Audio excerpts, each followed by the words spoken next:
वाचा फळे विनवेल, कोरडेची बोल फोसवांझे. आता माझा जीव घेऊन आबळे, बैसवावे ओळी संतांची. तुका म्हणे आलो निर्वाणीचे वरी, राहोने दिवरी नारायणा. आता माझा जीव घेऊन आबळे, बैसवावे ओळी संतांची. विठ्ठल विठ्ठल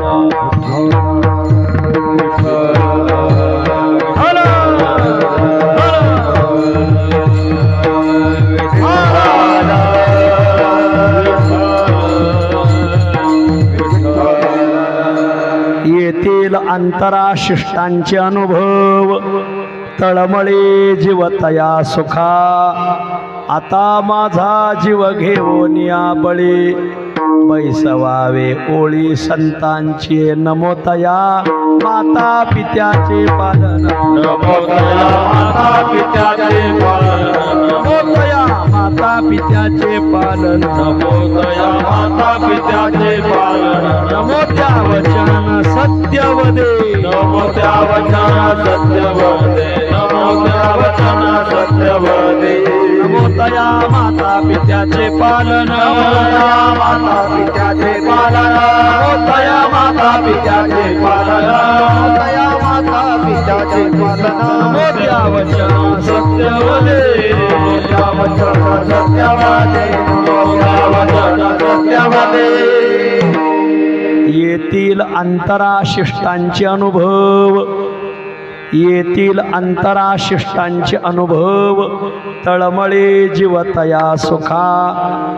आता माझा जीव घेऊन आबळे, बैसवावे ओळी संतांची. प्रस्तुतस्थळी प्राप्त प्रसंगी संप्राप्त सेवेसाठी निवडलेला अभंग, श्री क्षेत्र देहनिवासी असलेले वैष्णवश्रेष्ठ, अवतार ज्येष्ठ, वैदिक निष्ठ, संप्रदाय वरिष्ठ श्रीमंत जगद्गुरु तुकोबाराय महाराजांच्या अखिल विश्वाला चंद्रभागा मातेप्रमाणे पावन करणाऱ्या अभंग संहितेतील गोड असा अभंग आहे. प्रस्तुत अभंगात श्रीमंत जगद्गुरु तुकोबाराय हे भगवंता, जे कोणी अनुभवी लोक आहेत यांच्या रांगेला, पंक्तीला, ओळीला बसण्याचा योग माझ्या जीवनात आण, वेळ प्रसंगी माझ्या जीवाचं बलिदान घे, अशी विनवणी आजच्या अभंगात करतात. विठ्ठल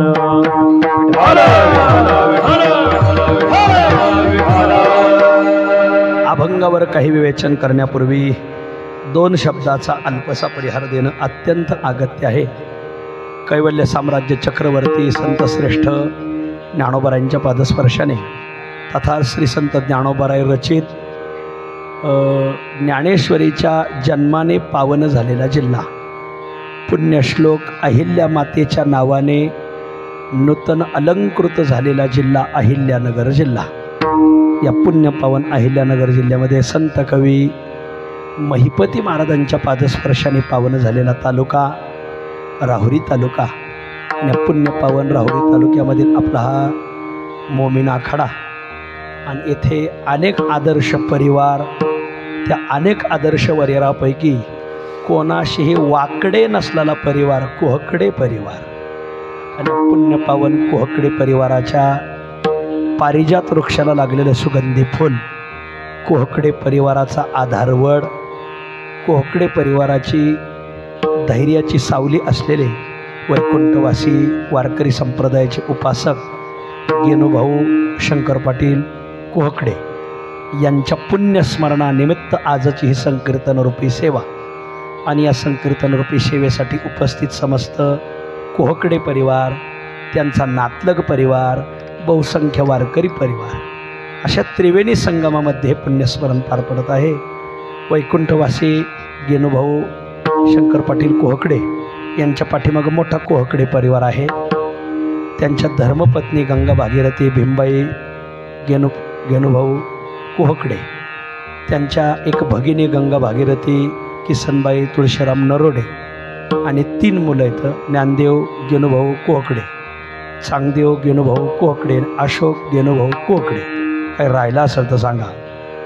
असा एक मोठा कोहकडे परिवार त्यांच्या पाठीमागं आहे. आणि मग या कोहकडे परिवारामध्ये आमच्या धामोरी खडंब्याची एक मुलगी दिलेली आदरणीय आमच्या संतभूमी उपासना व पारायण सोहळा मंडळाचे सभासद आदरणीय सोपनराव कलापुरे यांचा या परिवाराशी चांगला जवळून नातेसंबंध आहे. आणि मग आदरणीय सोपनरावांनी आमच्या संतभूमी उपासना व पारायण सोहळा मंडळ की ज्याचे सप्ते सध्या महाराष्ट्रात 1 नंबर चालू आहे, सगळ्या महाराष्ट्राचं लक्ष या उत्सवांवर आहे. गेल्या वर्षी 3 उत्सव झाले. भरवस फाटा 2 लाख लोक होते, 50,000 लोक कोपरगावला होते आणि एक लाख लोकांचं नियोजन सासवडला झालं. पण यावर्षी 4 उत्सव आहेत, त्यातला देहूला 10 दिवसाचा उत्सव पार पडला. तिथंही 1.5 लाख लोक होते. रात्री कालच संपलेलं सिद्धटेकचं तिथं 2 लाख होते. आदरणीय शरदचंद्र पवार साहेब पहिल्यांदा कीर्तनाला बसले होते आणि त्यांनी त्यांच्या जीवनात पहिली पंगत दिली. हे विशेष महाराज ते हसले जरा, ते काय वाकावलं बा वारकऱ्याने आम्हाला असो. आणि मग आता 3रा उत्सव आपल्या अकोळनेरला होणार आहे आणि मग या उत्सवाची सांगता ओतूरला होणार आहे. हे सगळं नियोजन जे करतात ते आमच्या मंडळाचे अध्यक्ष, आपल्या राहुरी तालुक्याचे एक कृषी प्रधान व्यक्तिमत्व आदरणीय आमचे दत्तात्रय पाटील सोनवणे आणि सोपनराव कलापुरे आणि सोनवणे साहेब यांनी मोठा आग्रह केला आणि आपल्या सर्वांच्या दर्शनाचा योग आलेला आहे. या निमित्ताने आज संत कवी महिपती महाराजांचे वंशज दत्ता काका कांबळे आले. सर्वांनी जोरदार टाळ्या वाजायचे त्यांच्यासाठी. आमच्या संत कवी महिपती महाराज देवस्थान ट्रस्टचे प्रमुख विश्वस्त या कोहकडे परिवाराच्या परंपरेतले एक चांगलं व्यक्तिमत्व आदरणीय मच्छिंद्र पाटील कोहकडे सर आणि मग आमची सगळी महाराज मंडळी आदरणीय आमच्या राहुरी तालुक्याचं गानकोकिळा सुनीलजी महाराज, कैलास महाराज, ऋषी महाराज, सोन्या बाप्पू महाराज, हरिभक्तीपरायणात मला नाव नाही लक्षात नाही, रमेश महाराज आणि आपल्या कृषी उत्पन्न बाजार समितीचे संचालक आमचे गणपतराव पाटील हरदे, कैलास पाटील हरदे, ताहराबादकर, आदरणीय या परिसराचं भूषण आमचे नारायण जाधव सरकार, धोंडेभाऊ पवार असतील, लतीफ महाराज, हे सगळे महाराज मंडळीला फुलं लई आले असले तरी त्याला ववायला माळी हुशार लागत होतो. आमचे लतीफ महाराज, कबीर मोमीन लतीफ मुसलमान आणि मोमीन आखाड्यावर लतीफ महाराजांनी यायचं नाही मग कोणी यायचं असं आमच्या संस्थेचे महाराज मागे बसलेले आहेत. महाराज आहेत, दादा आहेत, गागरे दादा, साठे गुरु, आमचे गाडे पाटील, सगळी मंडळी, सगळ्याचे नामोल्लेख होणं आणि आपल्या तालुक्याचे वैकुंठवासी माजी आमदार त्यांचे चिरंजीव आदरणीय आपल्या बारागाव नांदूरचं भूषण आमचे सोमनाथ पाटील पवार आणि त्यांचा सर्व सहकारी वर्ग, आमच्या खडांबे आणि धामोरी पंचकृषीतून भरपूर वारकरी आज इथं आलेत. त्या सर्वांच्या चरणी मी विनम्र भावाने नमस्कार करतो आणि थोडक्यात सेवा आवरतो.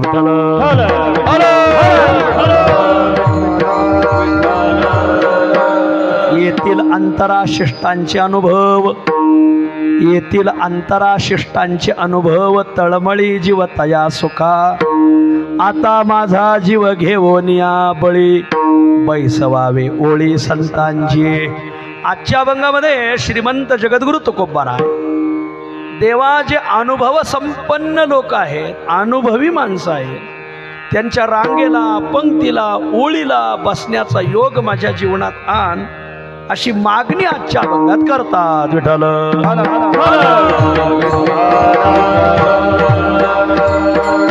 या मृत्यूलोकात जीवन जगत असताना आपण कोणाच्या संगतीत बसावं, कोणाच्या संगतीत बसू नये याचा ताळेबंद आखला पाहिजे. बा जीवन जगत असताना आज मानवी जीवन फार हुशार झालेलं आहे, प्रगतशील झालेलं आहे, चलाक आहेत, डोकेबाज आहेत, बुद्धिमान आहेत माणसं, वाद नाही. फक्त घोटाळा एक आहे, काय, थोडा ताळेबंद हुकलेला आहे.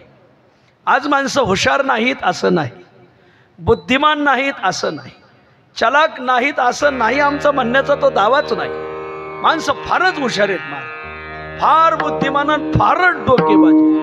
किती डोकेबाज आहेत. काल एक जण मला हार घालायला आला, मला हार घातला, बुक्का लावला, गडी डोकेबाज होता. बुक्क्याचं काळं बोट कुठं पुसाव, माझ्याच नेहरूला पुसून निघून गेला. मला काय माणसं काय कमी डोकेबाज आहेत का? अतिशय हुशार. काही काहीच्या 3-3 पिढ्या हुशारीत गेल्या, चलाखीत गेल्यात महाराज. म्हणजे पोरं हुशार, त्यांचे बाप हुशार, त्यांचे आजे हुशार. 3 पिढ्यात असे चलाक माणसं जन्मले काय काय घरी महाराज, हुशार माणसं जन्म. आत्ताची पोरं फार हुशार आहेत महाराज, फार डोकेबाज आहेत. आपल्याला जेवढं मोबाईल मधलं कळत नाही तेवढं पोरांना कळत आहे महाराज. कधी कधी मलाही माझ्या मोबाईल मधल्या एखाद्या पोराला विचारून घ्यावं लागत आहे महाराज. असं आहे, पोरं फार हुशार जन्मले. एका पोराने गावात हॉटेल टाकलं आणि हॉटेल पुढे एक पाटी लिहिली. गावात अनेक हॉटेल होते पण आपलंही एवढ्या हॉटेलमध्ये हॉटेल चालवायचं सोपं नाही ना. मग त्याने आपलं हॉटेल सगळ्यात पुढं कसं काय जाईल याचा विचार केला आणि त्याने दाराला एक पाटी लावली हॉटेलच्या, काय खुशाल जेवा, बिल तुमच्या नातवाकडून वसूल करू. लोक म्हणायचे लगीनच होतंय की नाही हा प्रश्न, आणि तिथून पुढं मुलगा कधी व्हायचा आणि त्याचं लगीन कधी व्हायचं, नातू कधी व्हायचा आणि बिल कधी भरायचा. आता लावली पाटी तर मग चला जेवायला, काय फुकटच जेवायचं, चट नातू भरील नाही तर नाही भरील. आणि मग काय फुकटचं गावलं बापल्या धावलं अशी म्हणे आपल्या भागात. हे लोकांची तोबा गर्दी हॉटेलमध्ये, पण पोरग बावळट नव्हतं, पोरग हुशार होतं. त्याने पाटी लिहिली होती खुशाल जेवा, बिल तुमच्या नातवाकडून वसूल करू, पण जेवण झालं का प्रत्येकाच्या टेबलवर 500 रुपये बिल बांधायचं. लोक माझे बिल नाही भरणार, तो नका नाही भरणार. लोक माझी पाटी कशा लिहिली, खुशाल जेव्हा बिल नातवाकडून वसूल करू. मुलगा म्हणायचं मग पाटीप्रमाणेच कार्यक्रम चाललाय. लोक म्हणजे कसं काय, तो म्हणायचं तुम्ही आत्ता जेवले ते त्याचं बिलच नाही, तुमचे आजोबा जेवले होते हे त्याचं बिल आहे म्हणले महाराज. वा, नातवाने भरायचं नाही मग कोणी भरायचं. वा वा, पोराने हॉटेल सगळ्या गावात पुढे नेलं महाराज. वा, मला सांगायचं काय, पोरं हुशार, त्याचे बाप हुशार, गावगाव अशा पिढ्याच्या पिढ्या हुशारीत गेल्यात काही काय घराण्याच्या मला. बाप सुद्धा हुशार. त्याच गावात अखंड हरिनाम सप्ताह, आणि मग आम्ही कीर्तनाला गेलो. हे आमची सगळी ऋषी महाराज, आमची महाराज मंडळी सगळी जेवायला आली. जेवायला आल्यावर आम्ही जेवायला बसलो तर त्याचा बाप आम्हाला नुसता जीव घालीत नव्हता, कुंकवाचा टिळा लावून जीव घालायचा. मग मी साठे गुरुला म्हणलं, गुरु माणूस फार भाविक हो, प्रत्येकाची पूजा करून जीव घालतोय, टिळा लावून जीव घालतोय. साठे गुरु म्हणले भाविक नाही चालाक हे. कसं काय, अहो कोण कोण जेवून गेलं तो खुना करून राहिलाय म्हणले. डबल काही लोकांना मी पुन्हा येईन असा नाद असतो म्हणून खुना करून राहिलाय. काय माणसं हुशार आहेत पाहना, पोरं हुशार, बाप हुशार, आजे हुशार. हे म्हातारी माणसं उग पिकलेली नाहीत महाराज, ते अनुभवाने पिकलेली असतात. म्हाताऱ्या माणसाचं जे अनुभवाचं ज्ञान आहे, चोपडीच्या ज्ञानापेक्षा खोपडीचं ज्ञान कायम सरस ठरलेलं आहे. ध्यानात दारा खोपडीचं ज्ञान राहतं त्यांचं. म्हातारे फार अनुभवीन, फार हुशार. त्याचा आजोबा 2दा पॉझिटिव्ह निगेटिव्ह झाला होता कोरोनाच्या लाटेत. का बरं, त्याला फक्त नातवाचं लगीन पाहायचं. मग एक दिवस नातवाला पुढे बसवला, अरे बाळ्या तुझं लगीन पाहण्यासाठी मी 2दा पॉझिटिव्ह निगेटिव्ह झालं, तुझं लगीन पाहायला एखादी पोरगी पाहिली का नाही. बाळ्या म्हणला, आजोबा पोरगी नुसती पाहिली नाही, पटवली. आणि मग लग्नाचं काय झालं.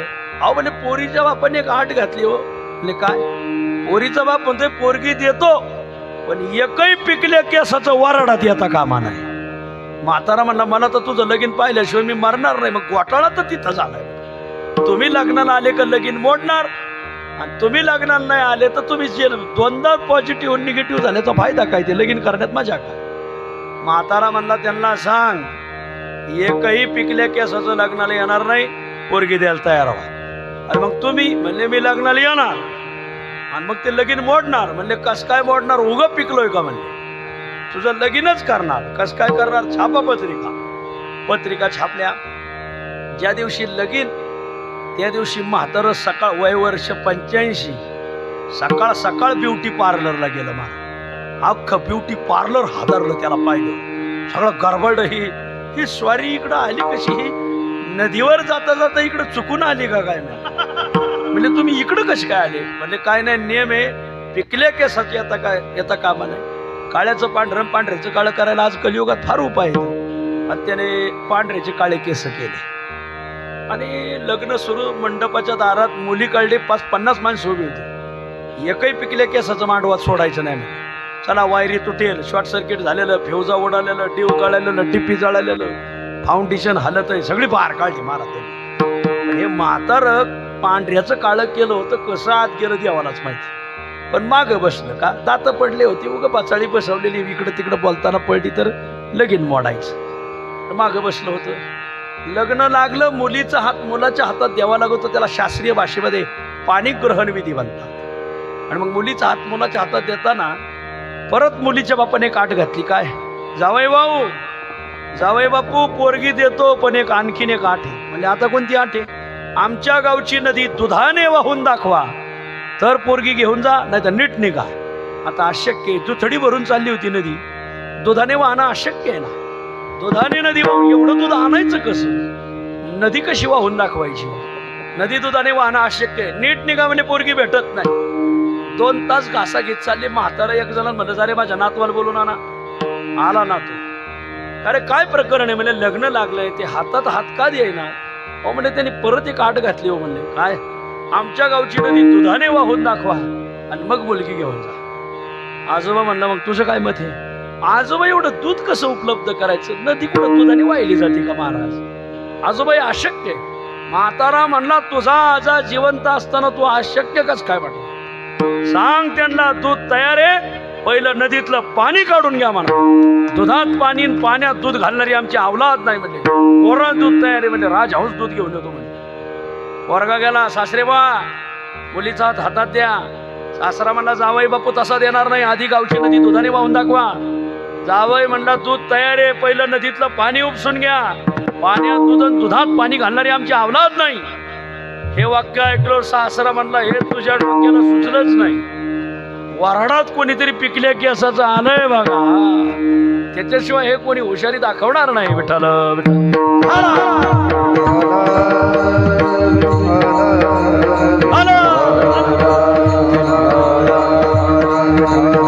मी दृष्टांत सांगायला एवढ्या लांब नाही आलेलो. मला विषय सांगायचा. गावगाव माणसं हुशार आहेत, चलाक आहेत, बुद्धिमान आहेत.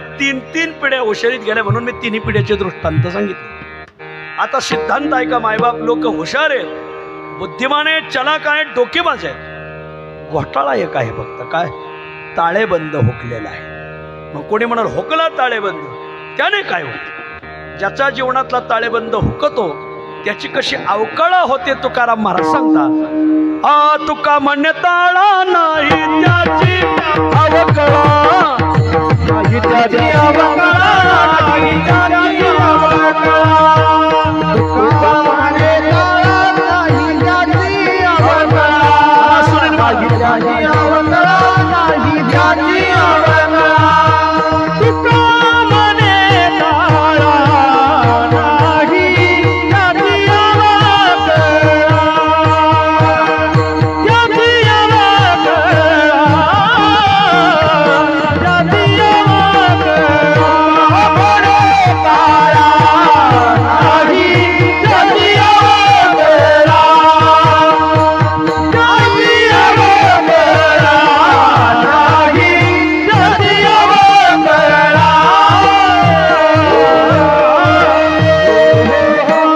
तुका म्हणे ताळा अवकळा या चरणाचे 2 अर्थ होतात. अगोदर नाही शब्द अलीकडे घ्या. तो का म्हणे ताळा नाही त्याची अवकळा. म्हणून आमच्या महाराजांनी बरोबर सुनील महाराजांसाठी एकदा टाळ्या वाजा मारा.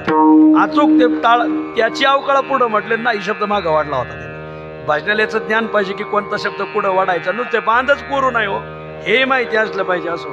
आणि मग तुका म्हणे ताळा नाही त्याची अवकळा. आता नाही शब्द पुढं टाकला. तुका म्हणे ताळा, त्याच्या वागण्याला ताळेबंद आहे, नाही त्याची अवकळा. त्याची मात्र अवकळा होत नाही. घेण्यासारखा सिद्धांत आहे. जीवन जगत असताना ताळेबंद आखा. हो माऊली, ताळेबंद आखा. व्यापार आपणही करतो तर व्यापार मारवाडी समाजही करतो, पण मारवाडी समाजाचा जो ताळेबंद आहे तो इतका पक्का राहतो. म्हणून आज मारवाडी समाज आपल्या पावर भक्कम उभा आहे. आणि आपले 1.5 दिवसात कोल घोटाळाची सगळा मार. ताळेबंद फेट पाहिजे बघा कोणत्या गोष्टीचं. आणि म्हणून जीवन जगत असताना ताळेबंद असणं गरजेचं. ताळेबंद असल अवकाळा होत नाही. ताळेबंद हुकला अवकाळा झाल्याशिवाय राहत नाही. या बघा, ठीक आहे. मग महाराज आता तुम्हीच सांगा जीवन जगण्याचा ताळेबंद कसा असावा. आम्ही सांगायचं का?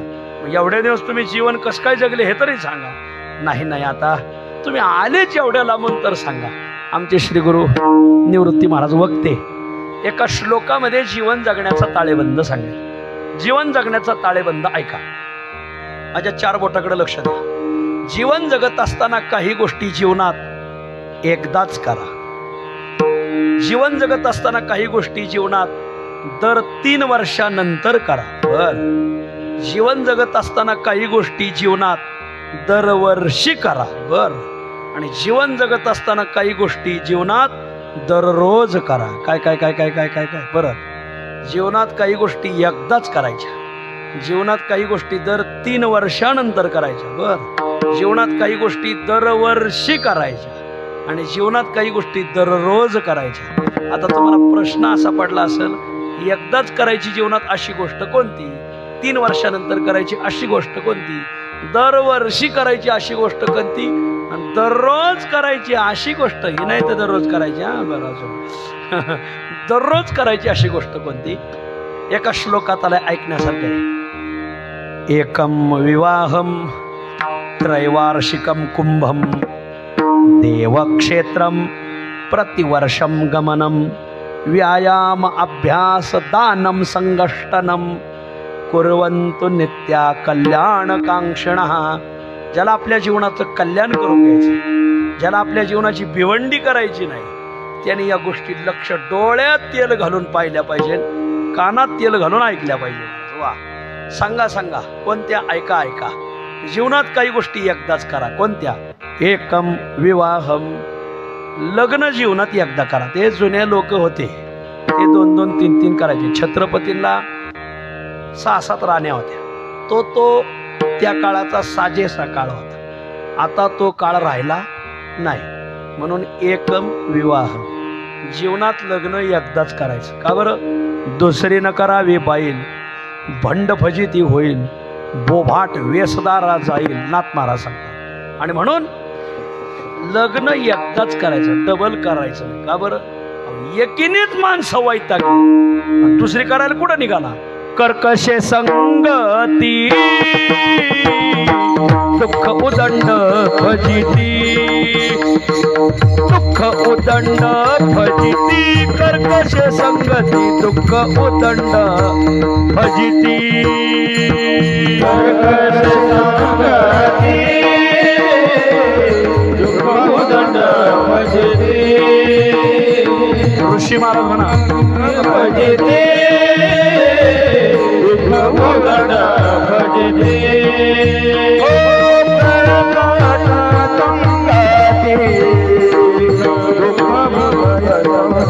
भजिती दुःख उदय भजिती, दुःख उदय भजिती.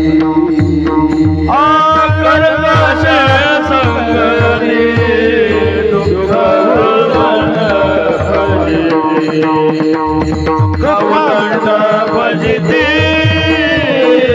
दुःख उदंड भजिती.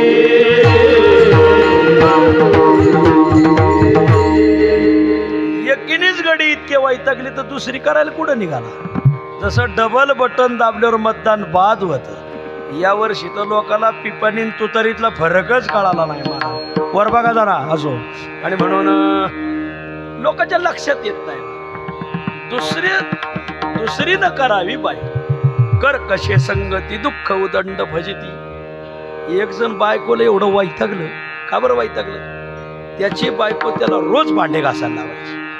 असं वैतागलं. सासऱ्याला फोन लावला. सासरे बा तुमच्या पोरीला जरा समजून सांगा. म्हणजे काय झालं जावई. काय झालं. रोज भांडे घासायला लावी ती. जरा समजून सांगा. सासरा म्हणला जावई फोन ठेवा, एक 10 मिनिटांनी फोन लावतो. जावई म्हणला 10 मिनिटांनी का. माझे बी 2 भांडे घासायचे राहिले तेवढे होऊ द्या, मग समजून सांगतो. राणी दुःखी हा दुःखी भेटली. दोन्ही दुःखीच ना. दोघं बायकोने गाणले. एक जण तर बायकोला एवढा वैतागला आणि त्याची बायको कुत्र चावून मेली. त्याला तर एवढा आनंद झाला. लटिके ते फेडा तुका म्हणे जाय पिढा. लईच आनंद झाला त्याला. ज्या कुत्र चावल्यामुळं ती बायको मेली त्याने ते कुत्र डाव्या हातात धरलं, उजव्या हातात बायकोची शिकळी धरली. त्या माणसामागं 100 माणसं चाललेली. तिथून मागं त्याच्या बायकोचं प्रियत आणि तिथून मागं 500 माणसं. पुढे एक उभं होतं. ते बायकोला वैतागलेलंच होतं. तो म्हणला मैती लय पाहिलं पण पहिलीच मयत पाहिली बा.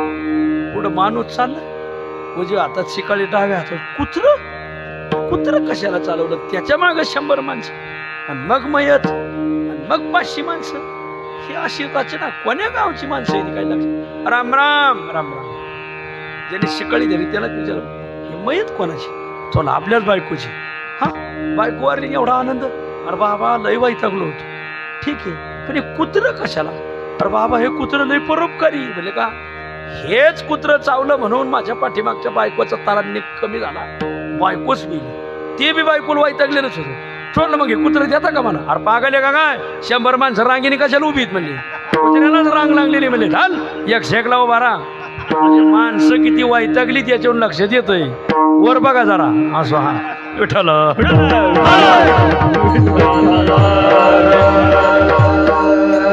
एक जण पेपर वाचित होता पेपर वाचता वाचता त्याने चष्मा काढला डोळे पुसले चष्मा बी पुसला आणि बायको तिथं होती दोघं एकच पेपर वाचत होते बायको म्हणली वाचलं का पेपरला बातमी काय आली म्हणजे काय शनी शिंगणापूरच्या चौथऱ्यावर महिलांना प्रवेश भेटला वाचलं का तो म्हणला तेच वाचून चष्मा पुशीत आहे म्हणजे काय झालं चष्मा डोळे पुसायला कळण त्या शनीला बी आता 7:30 कशाला म्हणतात असो म्हणजे याच्याहून माणसं किती वैतागली हे लक्षात येतंय वर बघा जरा वर नाही कसं आहे ज्याचा अनुभव आहे त्यांनी वर पाहिलं पाहिजे महाराज असं खाली पाहू नका असं आणि म्हणून एकम विवाह धर्मशास्त्र सांगतं जीवनात लग्न एकदा करा त्रैवार्षिकम कुंभम काही गोष्टी जीवनात 3 वर्षानंतर करा कुंभ स्नान आपल्या हिंदू धर्मशास्त्रामध्ये समुद्र मंथन ज्यावेळेस झालं त्यावेळेस देव आणि दानवांचं अमृत वाटपावून भांडण झाल्यावर मग अमृताचा कुंभ हिसळला जिथं जिथं अमृताचे थेंब सांडले तिथं तिथं कुंभमेळा भरतो हा नेम आणि मग कुंभस्नान दर 3 वर्षानंतर येतं असे 4 क्षेत्र आहेत नाशिक परवा झालेला प्रयाग हरिद्वार आणि उज्जैन एका क्षेत्रात 12 वर्षानंतर येतो पण धर्मसंस्कृतीमध्ये 3 वर्षानंतर येतो आता येणारा कुंभ आपल्या नाशिकला आहे तो सगळ्यात छोटा आहे सगळ्यात मोठा कुंभ प्रयागराजला असतो हरिद्वार प्रयागराज मोठा कुंभ भरतो कुंभस्नान केलं का त्याला अमृत स्नानाचा योग लागतो आणि म्हणून अमृताचं स्नान घडावं म्हणून हजारोनी लाखोनी कोटीने लोक जातात बाहेर काही देशाची लोकसंख्या सुद्धा एवढी नव्हती एवढी माणसं कुंभमेळ्याला होती 40 कोटी 50 कोटी एवढी माणसं गोळा करणं बी सोपं नाही ना महाराज वा आणि एवढ्याची ठेप ठेवणं बी सोपं नाही विठ्ठल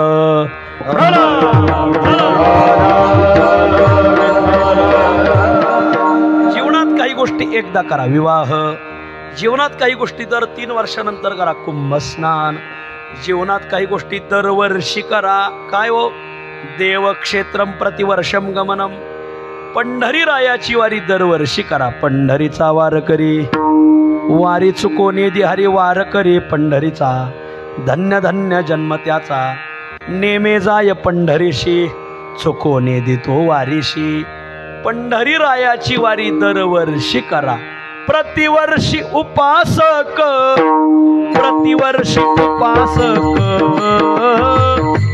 यात्रे येते सनकादिक यात्रे येते सनकादिक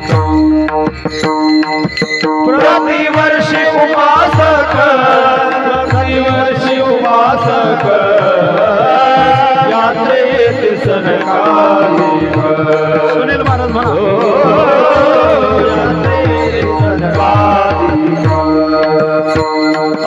प्रतिवर्षी उपासक प्रतिवर्षी उपासक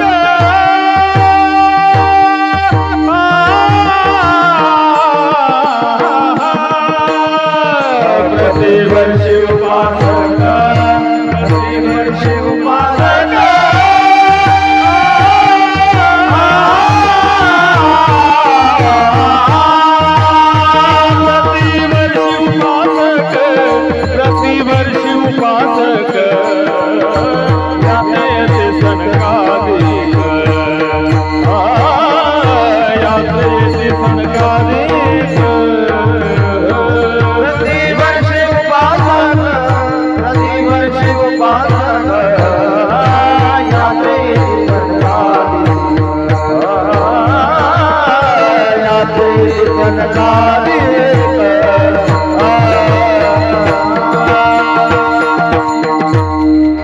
हे निळोबरायच्या गाथ्यातलं प्रमाण आहे. आपण वारीला दरवर्षी जाऊयात नवर काय संकाधिक मंडळी दरवर्षी येतात. प्रतिवर्षी उपासक यात्रे येते सनकाधिक. वा, काही गोष्टी जीवनात एकदा करा विवाह, काही गोष्टी जीवनात 3 वर्षानंतर करा कुंभस्नान, काही गोष्टी जीवनात दरवर्षी करा देवाची वारी. वा, आणि काही गोष्टी जीवनात दररोज करा. आता तुम्ही म्हणाल बा दररोज करायचं असं काय? हे करायचं नाही दररोज. दररोज काय करायचं? व्यायाम, अभ्यास, दानम, संगष्टनम. वा, व्यायाम माणसाने रोज करायचा. जुन्या काळात वाहनाची एवढी व्यवस्था नसायची, त्याच्यामुळं शेतात लोक पायी जायची आणि शेतीची एवढी अवजारं प्रगत नसायची, म्हणून लोक अंग मेहनतीने शेती करायची, म्हणून 100 वर्ष जगायची. हे अटॅक, पॅरालिसिस हे शब्द आम्हाला माहीत सुद्धा नव्हते लहानपणी मला. आता तर प्रत्येक गावात इथं 10-15 माणसं आहेतच, 5-50 माणसं आहेत. शुगर, वा, सकळ दुःखाचे आगर ते हे झालेशे शुगर. गाथ्यातलं नाही माथ्यातलं आहे. शुगर झाली कसं, जसं बिरूड लागत ना एखाद्या झाडाला, ते आतून झाड पोखरीत, तसं शुगर आतून पोखरीत. शुगरला मूळ कारण टेन्शन बी मला. विनाकारण तुम्ही टेन्शन, हे कीर्तनाला जायचं नाही, एखाद्या सप्त्याला 2 दिवस राहिलं पाहिजे, टेन्शन फ्री जीवन राहायचं. आम्ही लाख लोकांचे सप्ते करतो, किती टेन्शन असेल, पण ती एकदा तडाखा झाला का हे साखर शुगर थेट नदी पार, थांबतच नाही माणूस. वा, थोडंसं हसून खेळून मजा मस्तीत वारकऱ्यात येत जायचं, जरा टाळ घेत जायचा, पावल्या खेळायच्या, एखादं पारायण करायचं, जरा डोक्याचा लोकांनी भात करून ठेवलाय मला. घरच सुटाना, सारखी चुलीला लाकडं घालायचे, भावबंधात बोटं घाल, ग्रामपंचायत बोटं घाल, सोसायटीत बोटं घाल. जरा गावाबाहेर आलं, एखाद्या सप्त्याला गेलं, तिथंच राहिलं, जरा साधं राहायला शिका, मांडवात राहावं, जरा थोडंसं जरा नैसर्गिक आनंद भोगा ना. सदैव एसी मध्ये राहिले, मग एसी असो असा घोटाळा व्हायला लागला ना. थोडं जरा ग्रामीण राहायला शिका, जरा ग्रामीण फ्रेश राहा महाराज. घालीन लोटांगण, मोकळं पटांगण. वा, विठ्ठल विठ्ठल. व्यायाम माणसाने रोज केला पाहिजे. समजा आपण राहुरीला 4थ्या मजल्यावर राहतो, वर जायला लिफ्ट आहे, पायऱ्या आहेत, मग तुम्ही लिफ्टने नाही गेलं पाहिजे, तुम्ही पायरीनेच गेलं पाहिजे. थोडं चाललं पाहिजे, चाललं पाहिजे. मगरी पाळणारा एक वर्ग आहे बघा, मगर पाळतात. मगर पाळणारे लोक आहेत ना, त्यांनी ते हे केलेलं असतं हौद, त्यात मगरी पाळतात ते. पण मगरीला खाऊन खाऊन तिला हे सुस्तावली जाते, मग ते काय करतात, त्या हौदात एक हे सोडतात, पानकोंबडी सोडतात. पानकोंबडी सोडल्या का मग मगरी त्यात धरायला पळतात तिला. आणि पानकोंबडी ती काय हातात लागत असते, कोंबडी हातात लागत तर पानकोंबडी कधी लागायची. पण ती पानकोंबडी मगरीला एवढी कटळू फिरवती, त्याच्यातून त्यांचा व्यायाम होतो महाराज. असं म्हणून थोडंसं असं कष्टाळू विचार थोडासा करा असं. आता ते सगळं अशक्यच झालंय. परवा एकाच्या लग्नात चपाती लाटायचं यंत्र सुद्धा दिलंय त्यांनी, म्हणजे बायांना चपाती लाटायचं बी यंत्र दिलं म्हणल्यावर मग आता काय राहिलंच काय द्यायचं? फक्त आता ना बांबूच द्यायचे राहिले बघा. तेवढे सुतळीन बांबू दिले म्हणजे लग्नात म्हणजे सोयच लागली काय आमची माणूस. थोडं कष्टाची भूमिका ठेवा, कष्टाची. विठ्ठल आणि म्हणून व्यायाम माणसाने रोज करावा.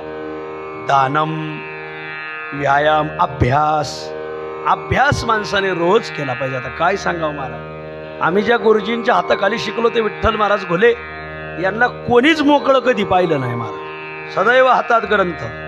अभ्यास माणसाने बघा, जीवन जगत असताना आपल्याला प्रवास करायचा आणि या प्रवासात आपला एकच मित्र आहे, त्याला विद्यामित्र म्हणतात. विद्यामित्रम प्रवासेषु. वा, आपण तोंड उघडलं का आपलं ज्ञान बाहेर पडलं का माणसं आपाप गोळा होते महाराज. नाविन्यपूर्ण आपल्याकडे सापडलं पाहिजे महाराज. विद्यामित्रम प्रवासेषु. पखवाज वाजायची कला आहे ना, अशी सुंदरच पाहिजे. गायन नाविन्यच म्हणलं पाहिजे, चिंतन नवीनच मांडले पाहिजे. श्रद्धांजली व्हायला गेलं का नवीन श्रद्धांजलीत विषय मांडला पाहिजे मला. काही चित्त तेच प्रमाणे ते श्रद्धांजली व्हायला सुरू झाले का कावळेच उठून जातात महाराज. जरा नवीन तयार करा, जरा नवीन प्रमाणे, नवीन विषय. काय बोलायचं काय कळतच नाही महाराज. एक पेताड मेलं, त्या 3 पोरं होते, अख्ख्या गावाला ताप देऊन मेलं ते. श्रद्धांजली वाहणाऱ्याचा एकच विषय, फार आदर्श माणूस मिळाला. त्याच्या पोरांना विनंती की बापाच्याच पायावर पावर ठेवून त्याने चालावा, म्हणजे अख्ख्या गावाला तापच द्यावा महाराज. नवीन विषय शोधा जरा, नवीन सुभाषित पाठ करा, नवीन अभंग पाठ करा, नवीन ओव्या पाठ करा. त्याचं जरा नाविन्यपूर्ण लोकात छाप पडली पाहिजे. बरं लोक नुसती वाट पाहत राहील पाहिजे त्याची श्रद्धांजली कधी होईल, नवीन कधी ऐकायला भेटेल महाराज. वा असं आहे. अभंग बी नवीन शोधले पाहिजे कीर्तनकारांनी. कधी कधी आमच्यातही असं आहे, फक्त पाट्या बदलितो यष्ट्या त्याच, नुसत्या पाट्या काय बदलित यष्ट्या काय, जरा यष्ट्या बी बदला जरा, शिवशाही आनंद जरा असो. आणि म्हणून अभ्यास रोज केला पाहिजे. मावल्या हो, आळंदीत एका महिने बाळ पोटात असताना 9 महिने 9 दिवसात ज्ञानेश्वरीची 108 पारायण केली महाराज. बाळ जन्माला आलं, बाळ 4थीला आहे. पाहता काय अख्खी ज्ञानेश्वरी पाठ केली बाळाने, अख्खी ज्ञानेश्वरी पाठ 4थीतलं बाळ. असं मारुती महाराज कुरेकर म्हणले, मी 65 वर्ष झालं आळंदीत शिकवतो. 65 वर्षाच्या इतिहासात माझे शिकण्यात 10 वर्ष गेले. 75 वर्षाच्या इतिहासात असं बाळच पाहिलं नाही. 4 वर्षाचं बाळ आपलं 4थीतलं बाळ ज्ञानेश्वरी पाठ. आणखीन एक बाळ आहे, ते 7वीत असताना त्याने गाथाही पाठ केला, ज्ञानेश्वरी पाठ केली. आता एकनाथी भागवत पाठ करू राहिले. नवीन माल महाराष्ट्रात येणार आहे, त्यावेळेस आपली दुकानं बंद पडू नये म्हणून थोडा आपण बी अभ्यास केला पाहिजे महाराज. असं आता काय सांगन कोण ना ऐकन कोण, असं तयारी ठेवायची मला. अभ्यास गिराईक येवो न येवो, तुम्ही फक्त सामान ठेवा. गिराईक एक दिवस तिथं शोधित येणार आहे महाराज. समाज आज चांगल्याच्या शोधात आहे, फक्त चांगलं तर मांडणं लोकांपुढं. विठ्ठल व्यायाम माणसाने रोज करावा, अभ्यास माणसाने रोज करावा, दान माणसाने रोज करावं. हे बघा, नरदेह काय पुन्हा नाही घड्याव. आपण आपल्या पोरांसाठी कमवून ठेवलंय, जरा समाजासाठी बी दान केलं पाहिजे. आता सगळ्यांनी बोर घेतलेत, RCC बंगले बांधलेत, बोरचं पाणी वर टाकीत टाकतात, टाकीतून पाणी नळाद्वारे स्वयंपाक घरात, टॉयलेटला, बाथरूमला, दारात आपण नळाद्वारे पाणी काढलंय. बोरमध्ये राहतात क्षार, ते क्षार जातात टाकीत आणि नळावाटी पाणी खाली येतं. कोणत्या नळाद्वारे पाणी येतं? तुम्ही म्हणाल नळाद्वारे पाणी येतं. नाही, माझा प्रश्न अचूक आहे. कोणत्या नळाद्वारे पाणी येतं? जे नळ वर्षभर चालू बंद राहतात ना, त्याच नळातून पाणी येतं. वर्षभर जर एखादा नळ बंद ठेवला तर बोरचे क्षार त्या नळात जमा होतात आणि मग जरी तोटी फिरवली 2 वर्षांनी पाणी असतंय पण खाली येत नाही महाराज. काय येत नाही? क्षार जमा झालेले असतात आणि मग त्याला बायपास करायला वेळदाच्या घाटात न्यावं लागत.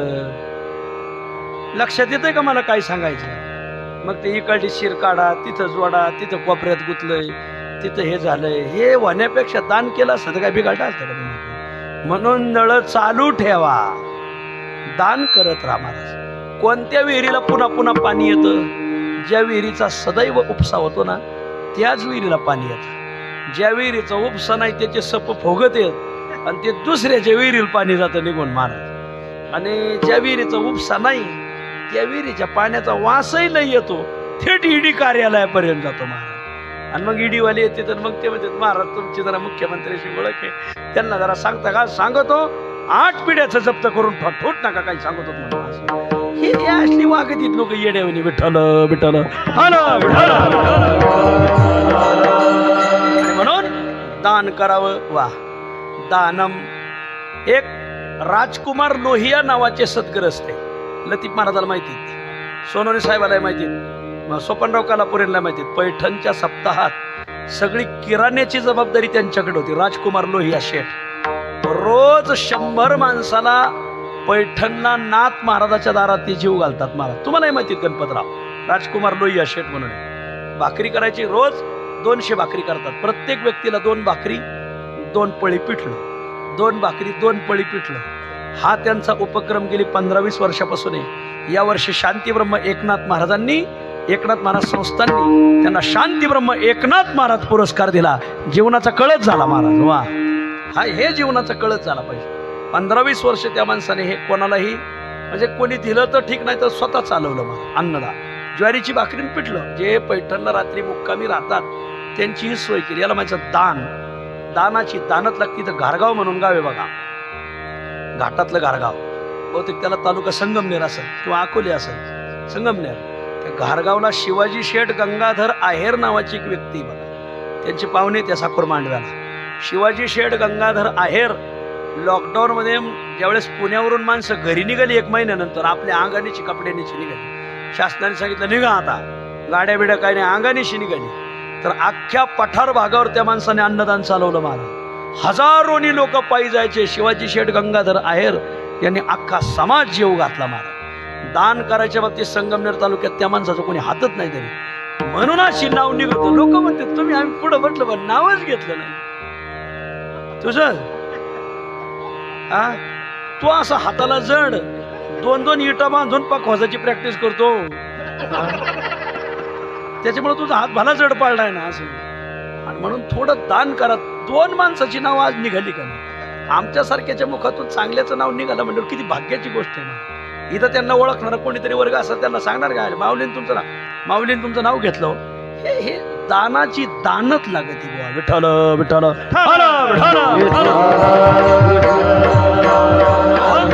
संपला माझा विषय. आणि म्हणून दान माणसाने रोज करावं. आणि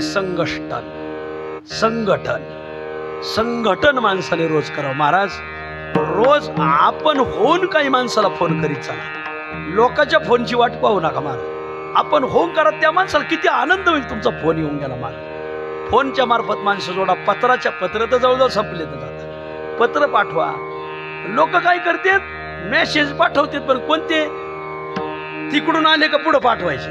ग्रुपवर आहेत ना, सगळ्याला एक मेसेज पडला ना, मग त्याने तोच मेसेज घ्यायचा त्याच ग्रुपला परत पाठवत राहायचा मला. असं काय. आणि मेसेज काय, सोमवारी महादेवाचा आशीर्वाद लागू, मंगळवारी आंबाबाईचा लागू. अरे जरा चांगलं पाठवा.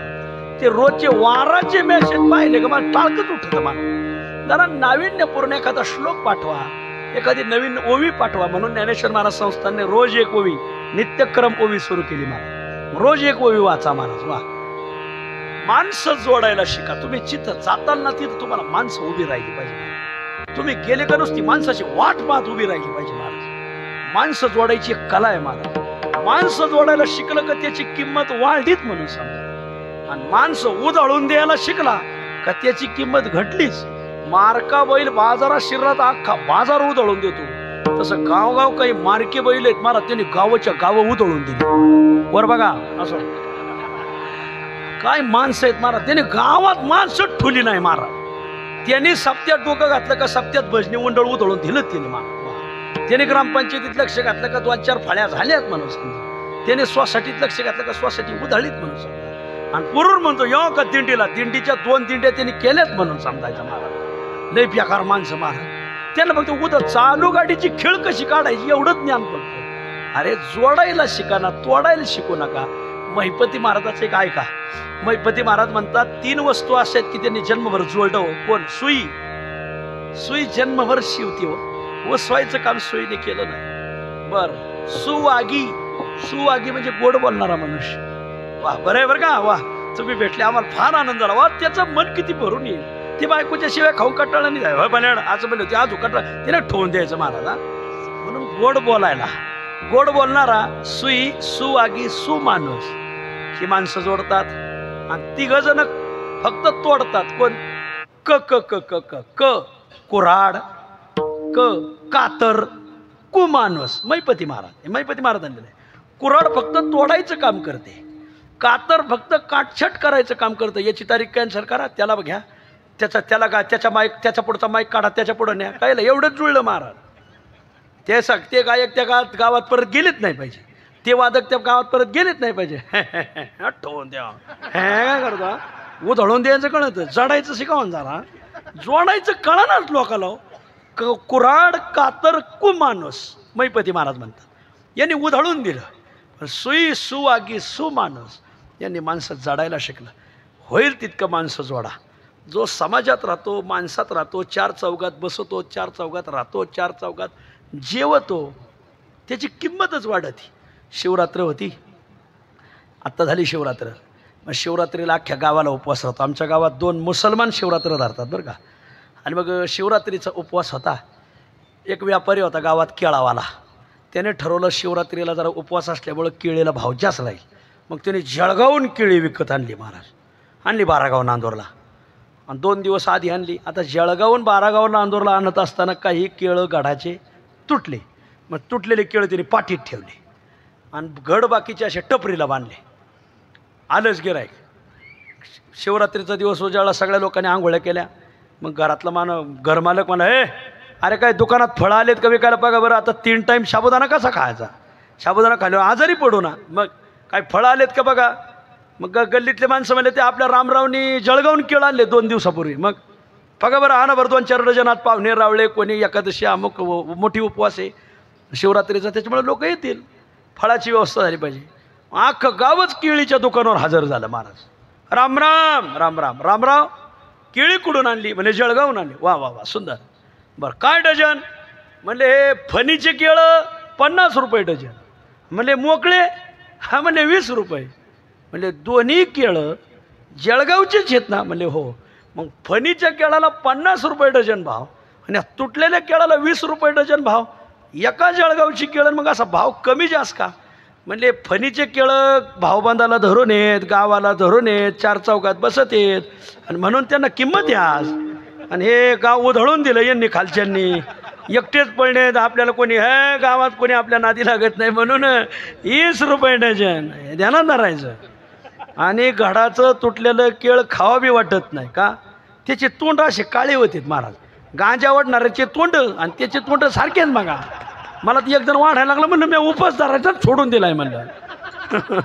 हे असली लोक आहेत, आता काय सांगायचंय महाराज. आणि म्हणून एवढा केळाचा दृष्टांत घरी घेऊन जा, नाही तर कोणी नको म्हणाल तुम्हाला तेही लक्षात नाही आलं का. असो.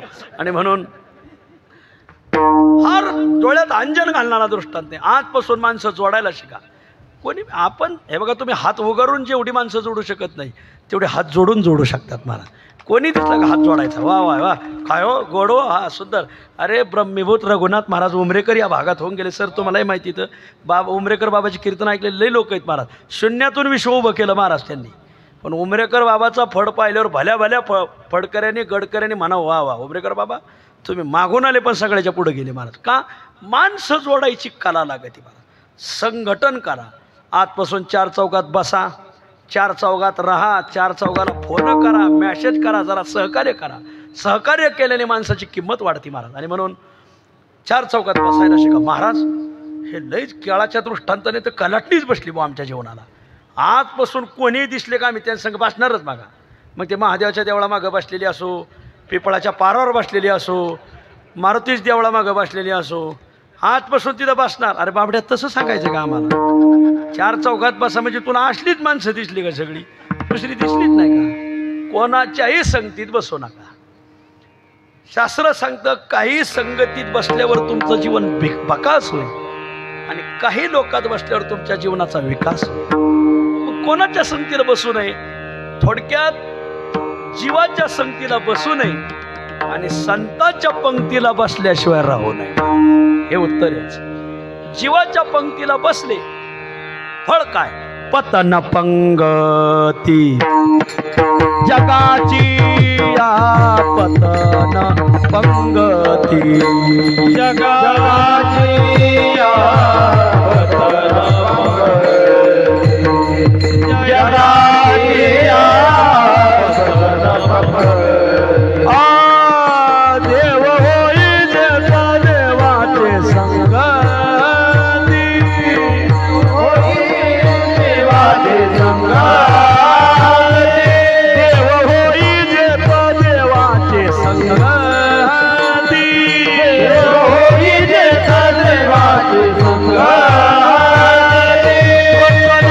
पंगती जगाची पतन पंगती जगाची पतन पंगती जगाची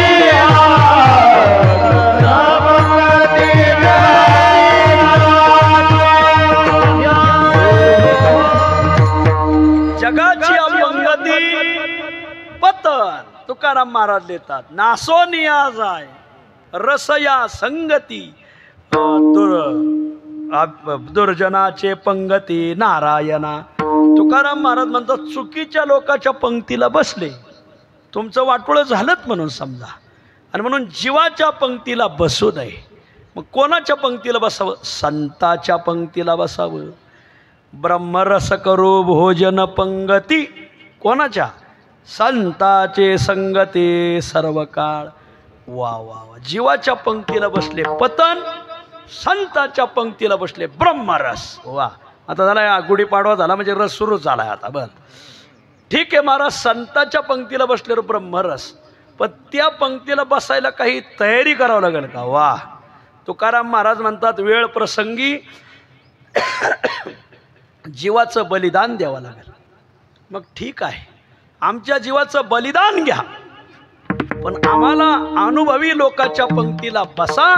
तुकाराम महाराज अभंगाच्या दुसऱ्या चरणात सांगतात, आता माझा जीव घेवोनिया बळी, आता माझा जीव घेवोनिया बळी, आता माझा जीव घेवोनिया बळी, आता माझा जीव घेवोनिया बळी, आता माझा जीव घेवोनिया बळी, आता माझा जीव घेवोनिया बळी, आता माझा जीव घेवोनिया बळी, आता माझा जीव घेवोनिया बळी.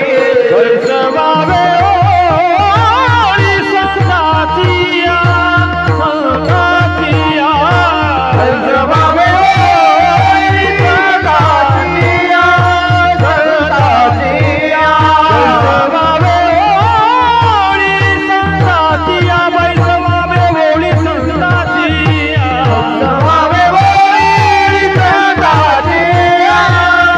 संतांचिया.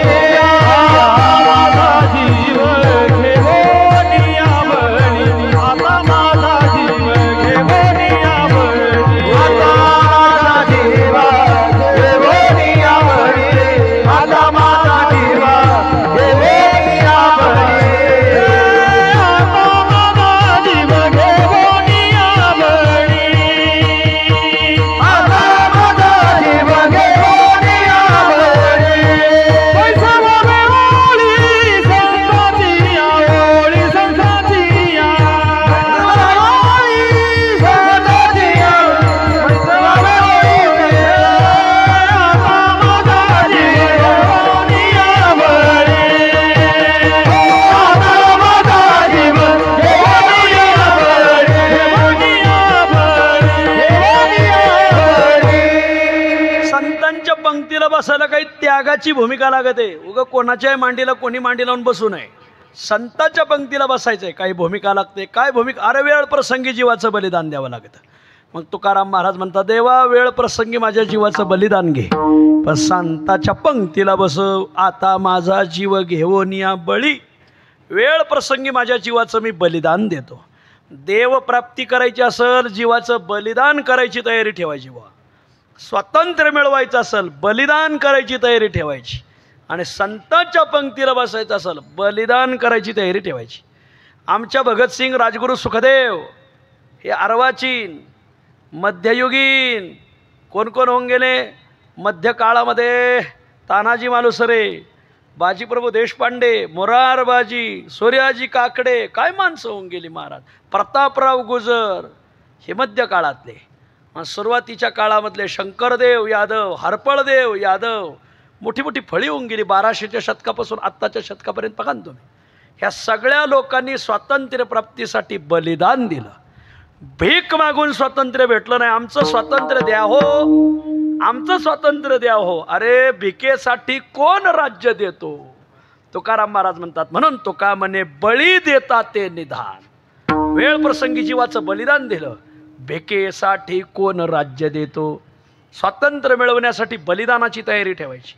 अरे देव प्राप्ती करायची असेल, बलिदानाची तयारी ठेवा लागते. वा, तुका म्हणे बळी जीव दिला पायातळी. वा, तुका म्हणे बळी देता ते निधान. वेळ प्रसंगी जीवाचं बलिदान द्यावं लागतं. वा, आणि संतांच्या जवळ जायचं असेल तर तुका म्हणे हेची करावी मिरासी, बळे संतापासी द्यावा जीव. आणि म्हणून आता माझा जीव घेऊन या बळी देवा, वेळ प्रसंगी माझं बलिदान घे, पण बैसवावे ओळी संतांची. संताच्या पंक्तीला, संताच्या ओळीला, संताच्या रांगेला बसव महाराज. वा, ठीक आहे, पण ते संत कोणते? टी व्हीवरले स्वामी, बाप्पू, आम्हा, गुरु, मावल्या, मामा, दादा, बाबा, हे हे नाही, हे 12च्या पुढे उठत येत. बरं असो. मग अनुभवी, जे अनुभवाने संपन्न आहेत, अनुभवी लोकांच्या पंक्तीला बसव. तुकोबर आहे अभंगाच्या पहिल्या शरणात सांग.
अंतरा शिष्टांचे अनुभव.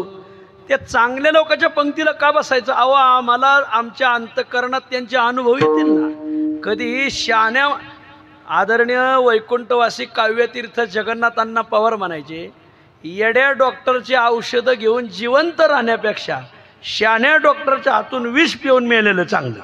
काय काय काय काय काय काय येड्या डॉक्टरचे औषधं घेऊन जिवंत राहण्यापेक्षा शहाण्या डॉक्टरचे औषध विष घेऊन मेलेलं चांगलं. का? येड्याच्या संगतीत राहण्यापेक्षा शहाण्याच्या संगतीत राहिले तर काय अनुभवाचा काही पाझर तरी आपल्या अंतःकरणाला फुटल. आणि म्हणून येथील अंतरा शिष्टांचे अनुभव. शिष्ट कोणाला म्हणायचं? हल्ली लोकांनी हा शब्द फार खाली आणलाय. ते होय लय शिष्ट आहे, अर्थच नाही बाबा. शिष्ट कोणाला म्हणतात? वेद प्रामाण्य अभिगंतृत्वम शिष्टत्वम. पण हे तुमच्या डोक्यात येऊन जाईन फार. बरं, ज्ञानोबराची उभी आहे का? ज्ञानोबराय म्हणतात, महावनी पापिये नग्न केली विपाये ते नेसल्या विन न पाये शिष्टो जायचा. एखाद्या आतताई माणसाने एखाद्या माऊलीवर अन्याय केला, विवस्त्र करून सोडलं तर एखादा शिष्ट त्याला म्हणतात की जो आपलं उपरणं त्या माऊलीवर टाकतो आणि तिचा हात धरून सुखरूप तिच्या घरी नेऊन पोहोच करतो, मग चौकशी करतो कोण आहे तुम्ही. वा, वर पाहत सुद्धा नाही, याला म्हणायचं शिष्ट. वा, अशी जी माणसं आहेत यांचे अनुभव आमच्या अंतःकरणात यावे. येथील अंतरा शिष्टांचे अनुभव. ज्ञानोबराय निवृत्तीनाथाच्या पंक्तीला बसले म्हणून निवृत्तीनाथाचे सगळे अनुभव आले महाराज. वा, तुकोबराय बाबाजी चैतन्य महाराजाच्या पंक्तीला बसले, सगळ्या अनुभवाचं संक्रमण झालं. महिपती महाराज तुकाराम महाराजाच्या पंक्तीला बसले महाराज, सगळ्या अनुभवाचं संक्रमण झालं. आणि म्हणून येथील अंतरा शिष्टांचे अनुभव.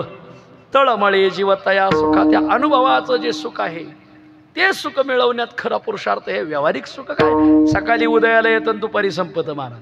पण हे अनुभवी लोकांच्या संगतीतलं जे सुख आहे ते चिरकाळ राहत आहे.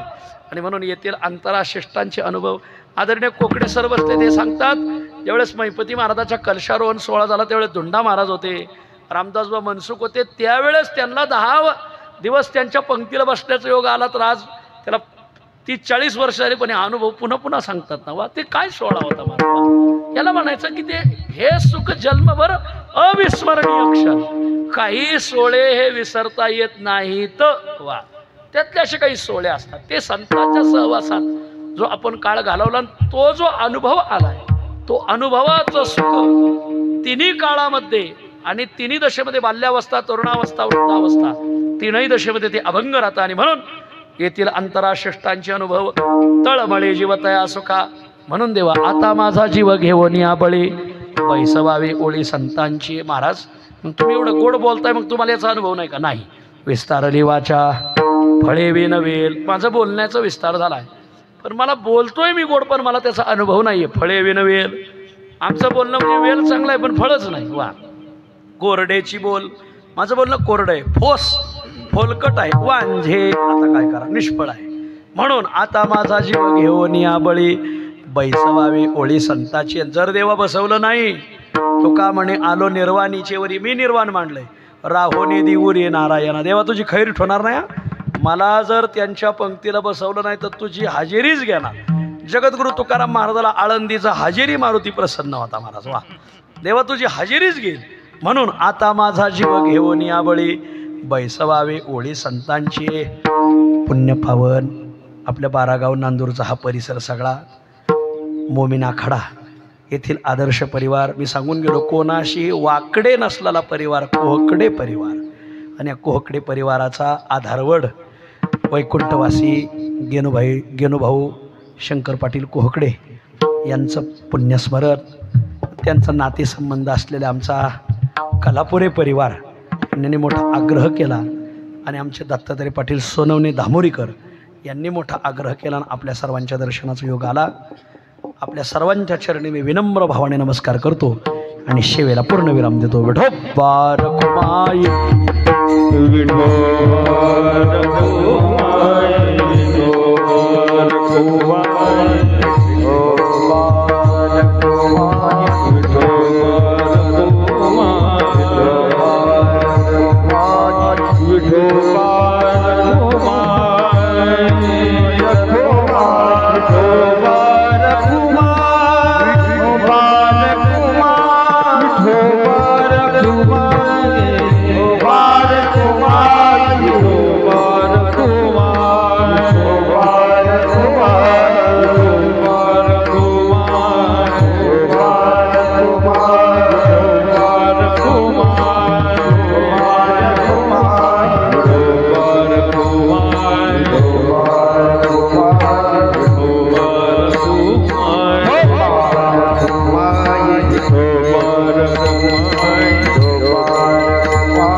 माऊली ज्ञानराज माऊली माऊली ज्ञानेश्वर माऊली ज्ञानेश्वर माऊली ज्ञानराज माऊली माऊली ज्ञानेश्वर माऊली कवर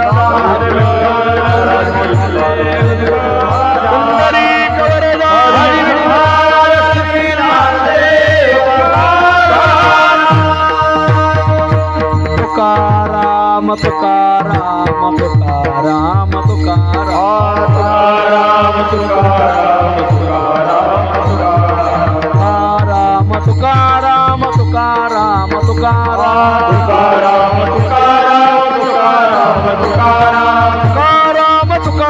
तुकाराम तुकाराम तुकाराम तुकाराम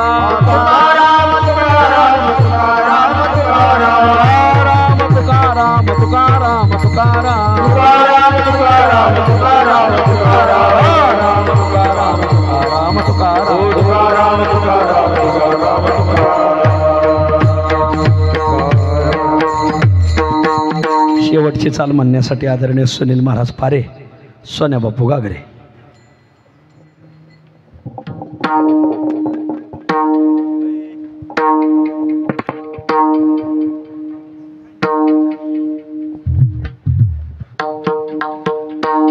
तुका म्हणे आलो निर्वाणीचे वरी, तुका म्हणे आलो निर्वाणीचे वरी, तुका म्हणे आलो निर्वाणीचे वरी, तुका म्हणे आलो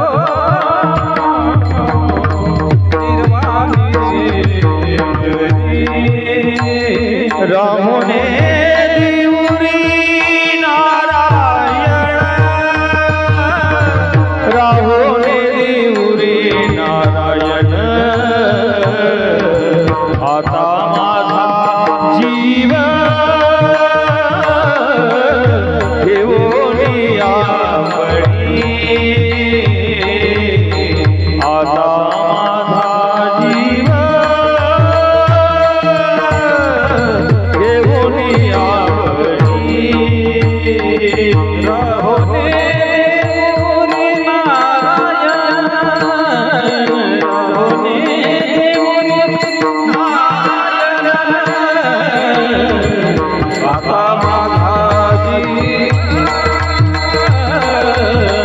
घेऊन यावळी,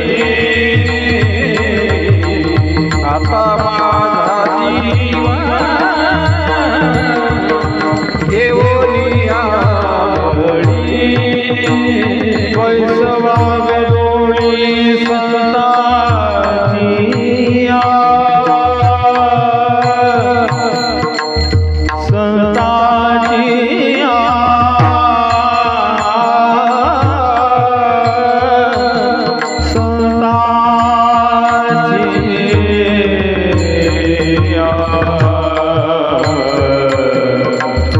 वैष्णवा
रामकृष्णारी रामकृष्ण चालू कर रामकृष्णारी माझ्या मागे एकदा रामकृष्णारी म्हणा रामकृष्णारी रामकृष्णारी रामकृष्णारी निळा म्हणे जिंकोनी काळा भोगीती सोहळा वैकुंठीचा 1-2 ते 3 मिनटं माझ्याकडे लक्ष द्या. जगद्गुरू तुकाराम महाराजाला वैकुंठाला जाऊन यावर्षी 375 वर्ष पूर्ण होतात. 2025 हे संपूर्ण साल तुकोबरायचं 375व्याचं साल आहे.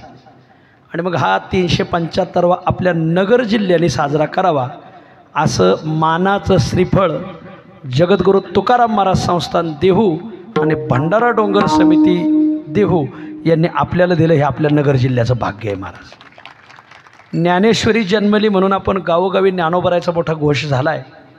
ही झाली नाण्याची एक बाजू. पण नाण्याची दुसरी बाजू आता तुकाराम महाराजाचा घोष आपल्याला करायचा आहे. आणि मग त्याचं सगळं नियोजन झालेलं आहे.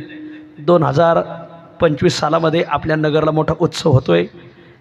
16 एप्रिल ते 23 एप्रिल या कालावधीमध्ये भव्य दिव्य अखंड हरिनाम सप्ताह नगर जिल्ह्यामध्ये पहिला उत्सव आणि महाराष्ट्रातला देखणा उत्सव साजरा होणार आहे. महाराज 16 एप्रिल ते 23 एप्रिल या उत्सवाचं वैशिष्ट्य रोज एका अभंगाला एक वाचक असं गाथ्यातल्या प्रत्येक अभंगाला एक वाचक देऊन प्रत्येक अभंगाला न्याय देऊन भव्य दिव्य गाथा पारायण संपन्न होणार आहे. महाराज एका अभंगाला एक वाचक असे 5000 वाचक, रोज कीर्तनाला 500 टाळकरी, रोज कीर्तनाला 25 पखवाज, 500 टाळकरी, 5000 वाचक.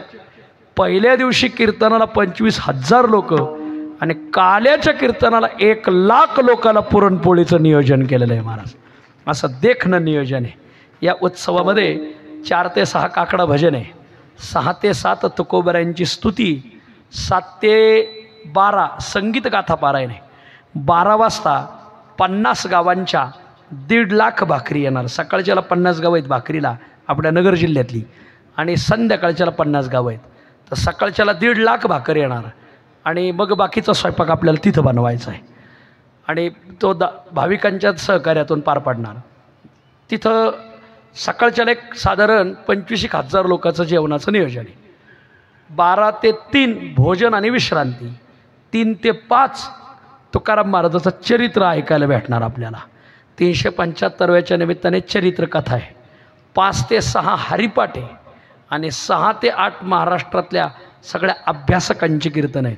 पहिल्याच दिवशी कीर्तने आदरणीय युवक मित्र बंडा तात्या कराडकर महाराज पहिलाच दिवस घेतला आहे. सकाळी श्रीनिवास महाराज घुगे, संध्याकाळी बंडा तात्या कराडकर.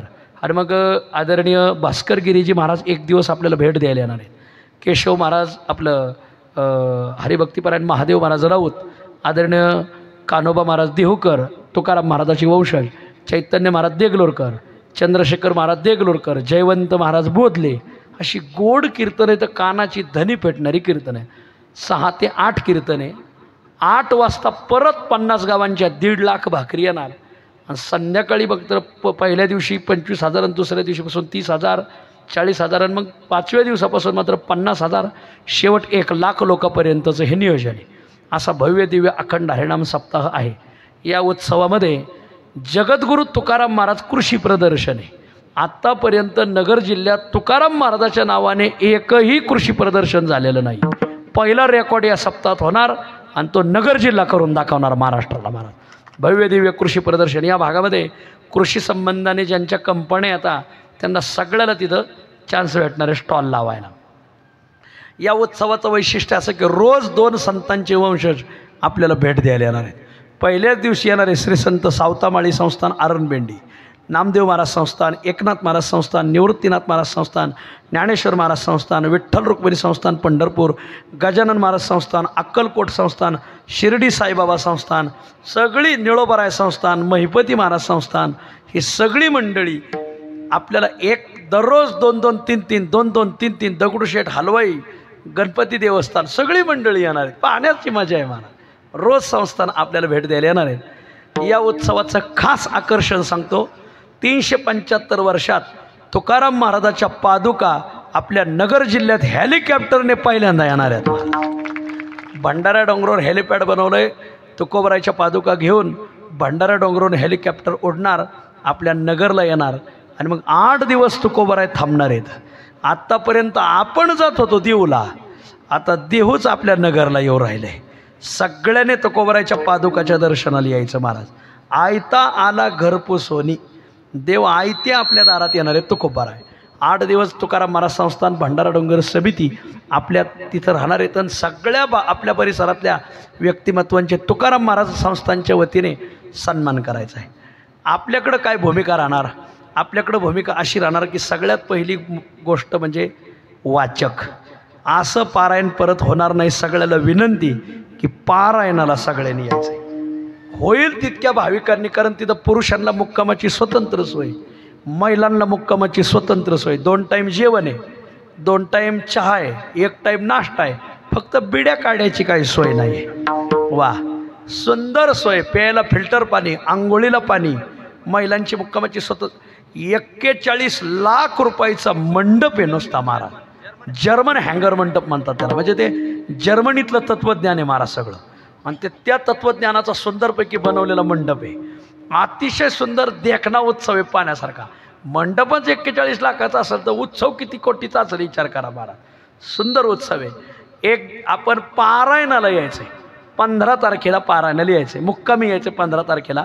आणि 16 तारखेला सकाळपासून 7 वाजता पारायणाला सुरुवात होईल. गाथा तिथं उपलब्ध आहे, गाथा तिथं उपलब्ध होईल. आपण सर्वांनी यायचं. एक पहिली जबाबदारी पारायण. दुसरी जबाबदारी, लाखोनी लोक येणार आहेत तर मग 1 दिवस भाकरी करून द्यायच्या. देताल का महिला मंडळ तुकाराम महाराजाला 1 दिवस भाकरी करून? वा, मी तुम्हाला तारीख सांगतो तुमच्या भाकरी कोण्या दिवशी आता. तर भाकरीचा दिवस आहे, सप्त्याची सुरुवात आहे 16 तारखेला आणि तुम्हाला भाकरीचा दिवस आहे 20 तारीख दोंडीभाऊ महाराज. आणि संध्याकाळी सकाळच्या भाकरी 11 वाजेपर्यंत आल्या पाहिजे, संध्याकाळच्या भाकरी 5 वाजेपर्यंत आल्या पाहिजे. 5ला भाकरी आल्या म्हणजे 7 ते 8 कीर्तन ऐकता येईल आपल्याला असं. आणि 8 वाजता आपण आपल्या हाताने भाविकांना भाकरी वाढायच्यात महाराज. त्या दिवशी 2 गाड्या घेऊन यायच्या, एक तरुण मंडळाची गाडी भाकरी वाढायला आणि भजनी मंडळाची गाडी पारा करायला. कारण ज्या तुकाराम महाराजाच्या पादुका येणार आहेत त्या पादुका पुढं तुमच्या भजनी मंडळाला पहारा करायला भेटणार ही भाग्याची गोष्ट आहे महाराज. फक्त तुकाराम तुकाराम भजन म्हणायचं, काहीच म्हणायचं नाही. आणि फक्त 2 तास आहे, म्हणजे 7 गावांनी 2 तास, 7 गावांनी 2 तास असे 2 तासात 7 गावं अशी जवळजवळ 8 दिवसाची 800 ते 900 गावांचा पार आहे. पाण्याचीच मजा आहे महाराज. उत्सव पाण्यासारखा डोळ्याची पार न फिटणारा उत्सव आहे. आणि तुमच्या भाकरी आहेत 20 तारखेला संध्याकाळी. 20 तारखेला संध्याकाळी राहुरीचे 5 भाग केलेले आहेत आम्ही.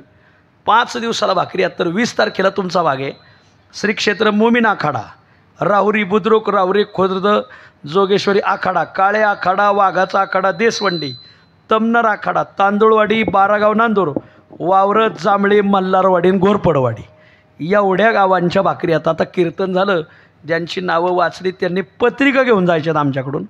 20 तारखेला कोणाला तरी सांगायचं आहे बाबा तू पिकअप दे.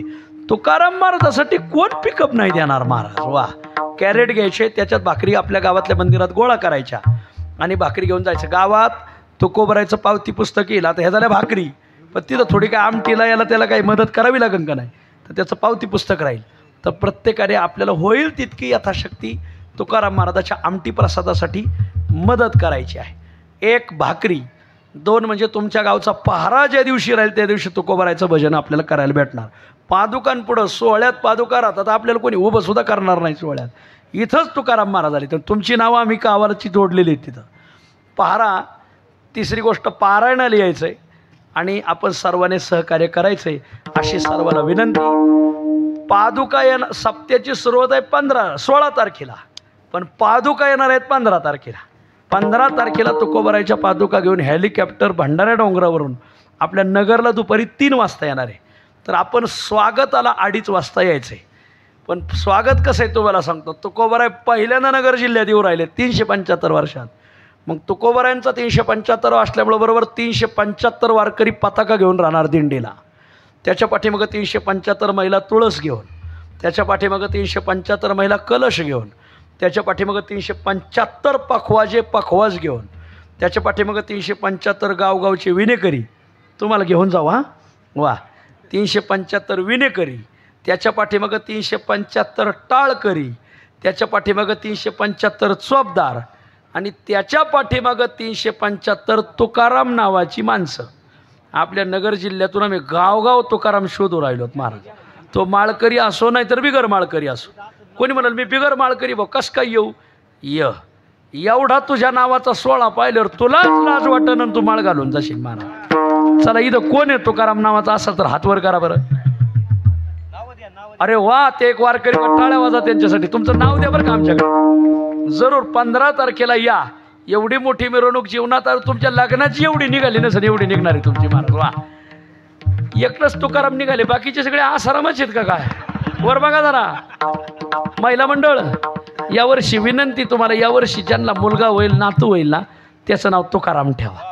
कारण जन्मभर त्याला म्हणायला होईल की 375 झाला त्यावेळेस माझा जन्म झालेला आहे आणि माझ्या आजीने माझ्या आईने माझं नाव तुकाराम ठेवलं आणि निदान तो वागल तरी तसं महाराज. वा, आणि म्हणून तुम्हाला विनंती, गावगावच्या आता आम्ही काय केलं, विधानसभेच्या याद्या काढल्यात महाराज आणि त्या यादीत शोधू राहिलो तुकाराम कोण सापडत आहेत महाराज. आणि म्हणून मग असं मजा आहे पाण्यासारखी मध्ये. मग हे संपलं का मध्ये रथ राहील, रथात तो कोबारा आहे आणि त्याच्या पाठीमाग एक 5000 समाजाशी जवळजवळ 15 तारखेला 15,000 लोकांची मिरवणूक, महाराष्ट्राचं लक्ष वेधून घेणारी मिरवणूक आहे महाराज. सगळी मीडिया त्या दिवशी टीव्हीला सगळे चॅनल आपलीच मिरवणूक राहणार आणि मग तुम्हाला पाहुण्याचे फोन येणार, तुम्ही तर दिसताय टीव्हीवर.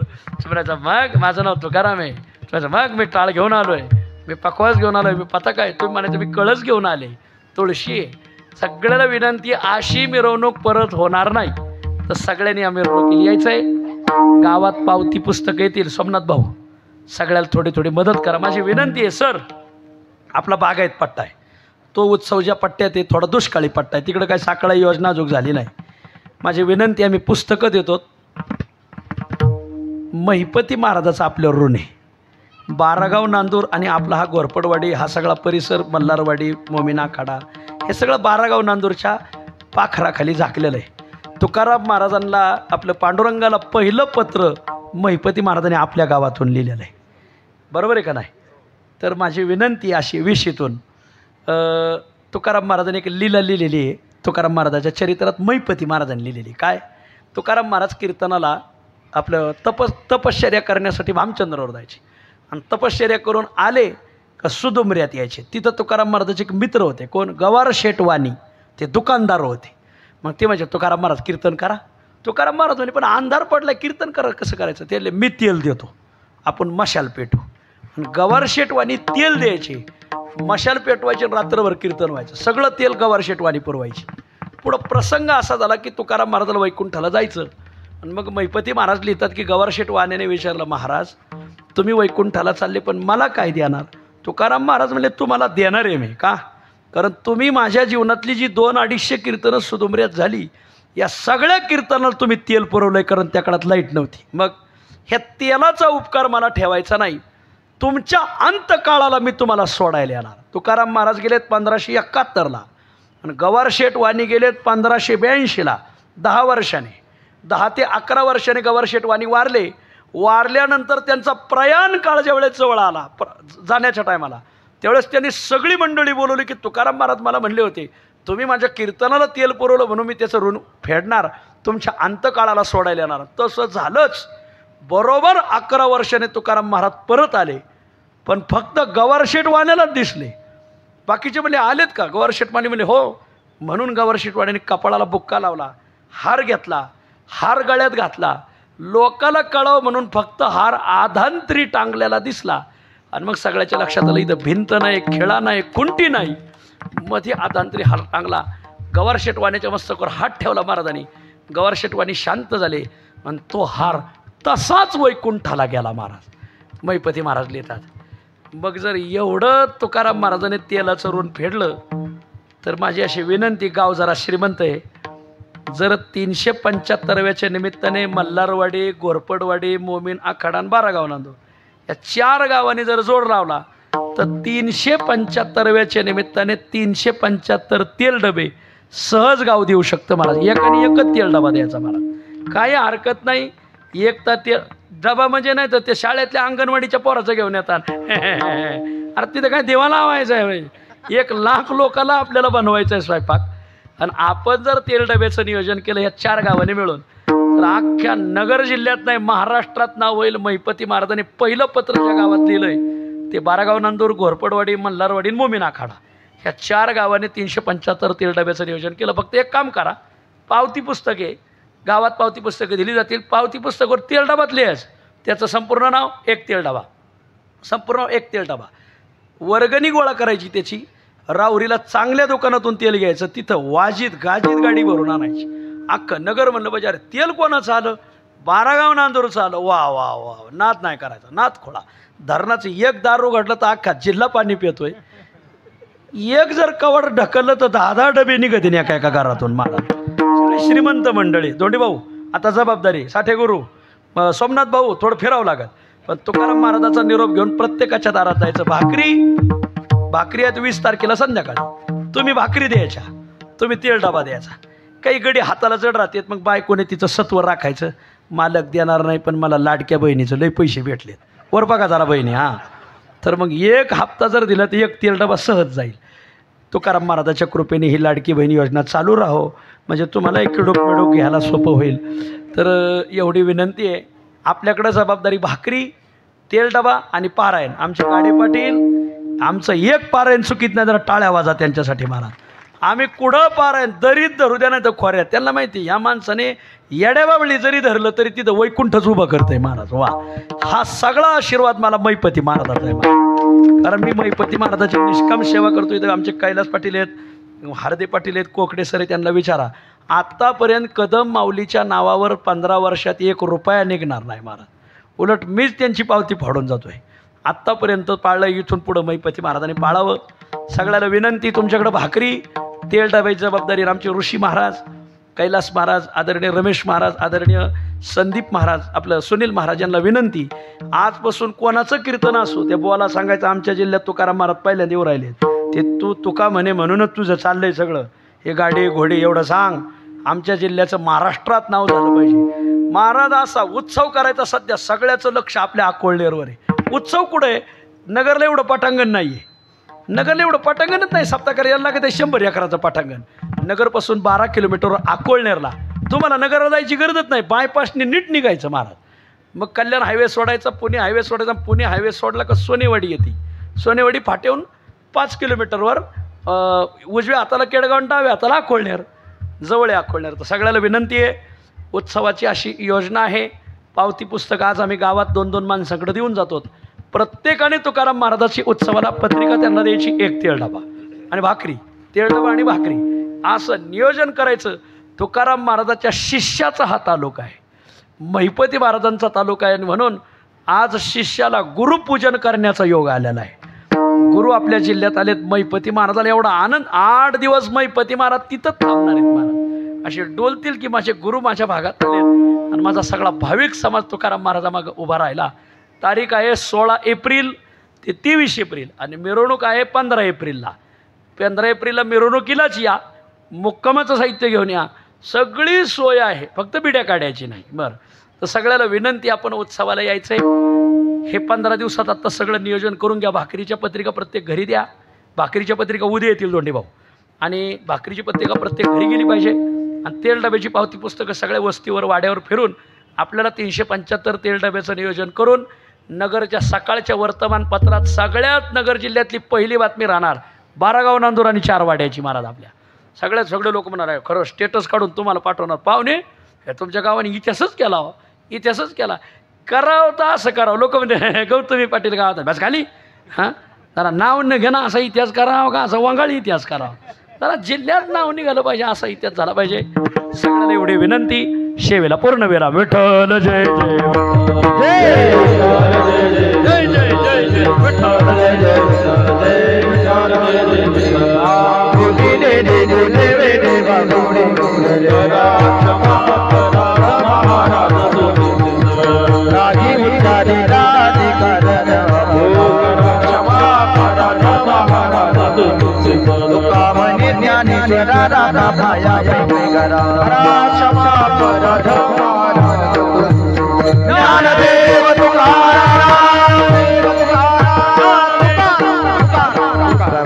पुंडलिक वरदार विठ्ठल श्री ज्ञानदेव. ऐका,